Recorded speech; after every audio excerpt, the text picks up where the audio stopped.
अपनी sonography report को आप खुद ही पढ़ सकते हैं। बस थोड़ा सा इन टर्म्स के बारे में अपन जान लेते हैं। बीपीडी क्या होता है, एससी क्या होता है, एसी क्या होता है और फीमर लेंथ क्या होता है, इफेक्टिव फीटल वेट, इन सब के बारे में अपन जानते हैं। बीपीडी का मतलब ये होता है कि जब आपका ये बच्चा है, आपका बच्चा है, आपके बच्चे का ये है सिर, ये आपके बच्चे का सिर है, तो इस कोने से लेकर इस कोने तक आपके बच्चे के सर का ये वाला कोना है, यहाँ से लेकर यहाँ तक जब डॉक्टर मेजरमेंट करते हैं ऐसे, और यहाँ से लेकर यहाँ तक मेजरमेंट करते हैं इस तरह, तो ये वाला जो एरिया है वो कितनी मिलीमीटर यानी एमएम में भी दिया हुआ हो सकता है और ये सेंटीमीटर में भी दिया हुआ हो सकता है। ठीक है, तो ये कितना दिया हुआ है, इस तरह का मेजरमेंट जब करता है डॉक्टर तो उसे कहते हैं बीपीडी। क्या कहते हैं उसको? बीपीडी कहते हैं। उसके बाद में आता है एससी यानी हेड सरकमफेरेंस। हेड सरकमफेरेंस का मतलब है ये आपके बच्चे का सिर है और आपके बच्चे के सिर, आपके बच्चे की जो सिर है उसकी पूरी गोलाई कितनी है, आपके बच्चे के सर की पूरी पूरी गोलाई कितनी है, ये होता है हेड सरकमफेरेंस यानी एचसी। ये जो रिपोर्ट में पढ़ रही हूँ ये 7th मंथ की रिपोर्ट है। 7th मंथ जो होता है वो 26वें वीक, 26, 27, 28 और 29 यानी 29वें वीक तक चलता है। एक महीने में 4 वीक होते हैं, तो 26वें वीक से 7th मंथ स्टार्ट हो जाता है। ठीक है, तो ये रिपोर्ट 7th मंथ की है और 7th मंथ की रिपोर्ट के अनुसार उस बच्चे की जो बीपीटी है वो 69 mm आई है। यहाँ पर आपको 69 सेमी भी लिखा हुआ दिख सकता है।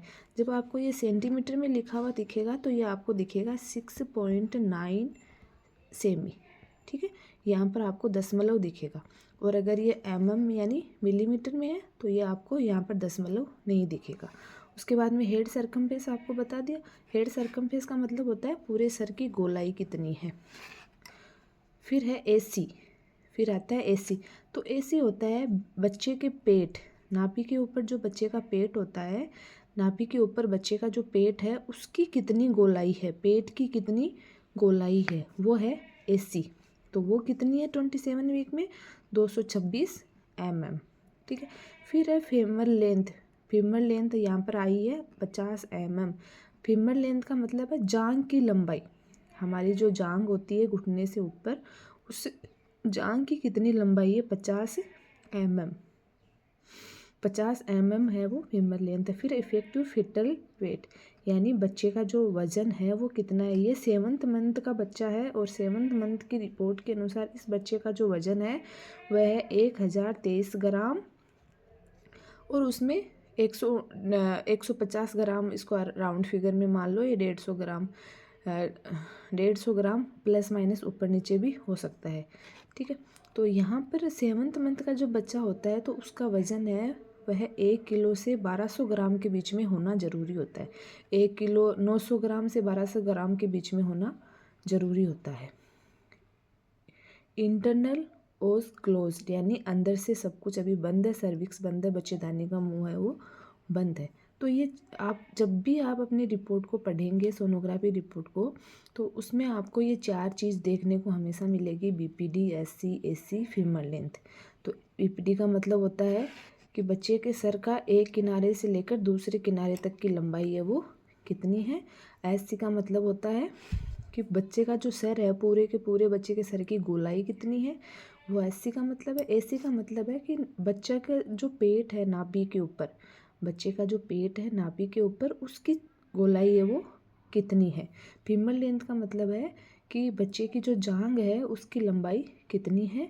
और इफेक्टिव फिटल वेट यानी फिटल वेट का मतलब आप सबको पता है, वेट का मतलब होता है वज़न, और ये कितना 1023। फिर नीचे आपको एक लाइन यहाँ पर और लिखी हुई दिख रही होगी कि जो ये रिपोर्ट है, इस रिपोर्ट का जो बच्चा है उसके दोनों किडनी पे, उसकी दोनों ही किडनी पे 5.7 mm on both sides, 5.7 mm उस बच्चे की किडनी पे स्वेलिंग है। इस लाइन का जो मतलब है pelvis of maximum with 5.7 mm यानी इस बच्चे की जो दोनों किडनी है उस दोनों ही किडनी पर 5.7 mm है, वह स्वेलिंग यानी सूजन आ रखी है। ये चीज़ आपको सोनोग्राफी में जब भी देखने को मिले आप अपने डॉक्टर से पूछे कि भाई ये क्या है, क्या मतलब है इसका, कब इसका सॉल्यूशन क्या है। Thank you.